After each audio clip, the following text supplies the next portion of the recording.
La Voix du peuple a parlé. Samedi, le parti de Jean-Frédéric Poisson réunissait sa convention nationale, l'occasion de reconduire le président, mais aussi de préparer les élections européennes. Nous étions sur place.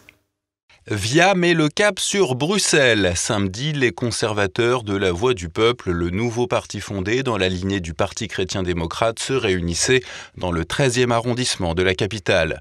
Au programme, l'élection de l'équipe dirigeante, l'occasion de réaffirmer le soutien et la confiance des militants à l'égard de Jean-Frédéric Poisson, qui ouvre ainsi un nouveau mandat pour 3 années supplémentaires.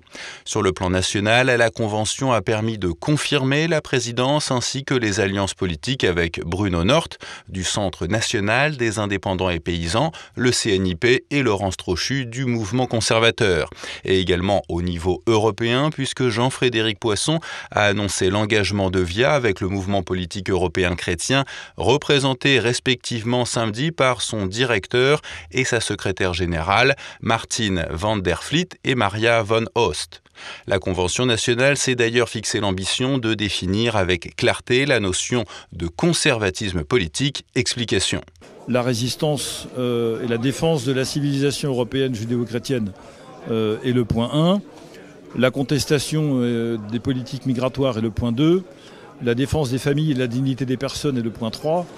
Et la défense des libertés chapeaute tout ça d'une certaine manière, car comme j'ai l'habitude de le dire, si les libertés ne sont pas défendues et si elles sont mises à mal, aucun projet politique n'est efficace et ne sert à rien. J'aime pas trop cette idée de conservatisme. En fait, je préfère les valeurs que nous défendons et je crois que ce qui peut éventuellement ressortir de ce que vous appelez le conservatisme, c'est les valeurs qu'on défend. C'est les valeurs de la France éternelle, que ce soit sur les valeurs familiales, sur les valeurs sociétales. Je crois qu'il y a 5 verbes importants qui traduisent l'état d'esprit conservateur, c'est-à-dire notre manière, notre rapport au monde, notre manière de concevoir la société. Le premier, c'est recevoir, parce que nous ne sortons pas de nulle part, nous sommes les héritiers d'une civilisation.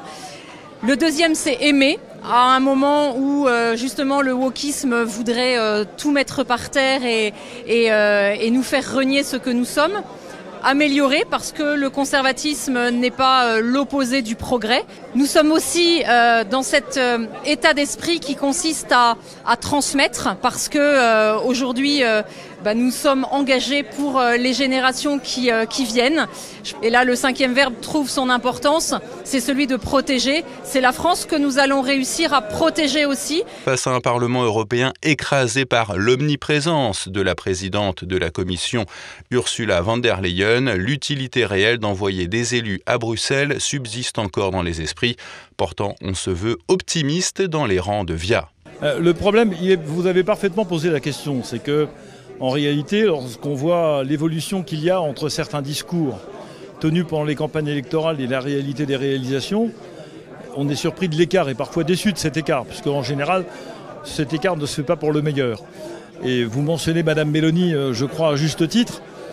Je pense pouvoir comprendre que l'exécutif italien est dans une situation de surendettement qui lui lie à peu près les mains sous tout rapport, et que la première ministre italienne et son gouvernement n'ont sans doute pas considéré qu'ils étaient en capacité de résister autant qu'il l'aurait voulu à l'Union européenne ou autant qu'il l'aurait pensé. Il y a ceux qui sont les Eurobéas et qui nous expliquent qu'on ne va pas assez loin et que finalement c'est parce qu'on ne va pas assez loin que ça ne fonctionne pas. Vous savez, un petit peu comme les communistes dans les années 70 qui disaient l'Union soviétique ne fonctionne pas assez bien parce qu'il n'y a pas assez de communisme dans l'Union soviétique. On est à peu près dans le même syndrome. Ensuite, il y a les eurosceptiques complets qui souhaitent la sortie d'un certain nombre de pays de l'Europe. Nous envisageons une 3e voie. Les conservateurs aujourd'hui sont présents dans différents partis. Le mouvement conservateur, évidemment, a travaillé tout le socle idéologique de ce courant de politique. Mais nous sommes heureux de pouvoir continuer à travailler, notamment localement, là où sont nos militants et là où ils ont appris à travailler ensemble. On a des campagnes qui s'ouvrent, les européennes bien sûr, mais aussi les municipales. Et cette force que constituent les conservateurs est incarnée aujourd'hui dans cette alliance.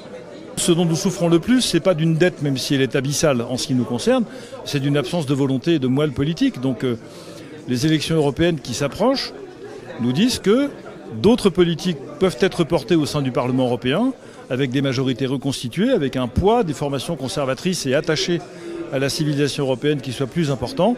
Et d'ailleurs, je suis loin d'être le seul à penser ça, puisqu'à peu près toutes les droites françaises sont d'accord sur ce point. Donc on devrait pouvoir y arriver si nous unissons nos forces.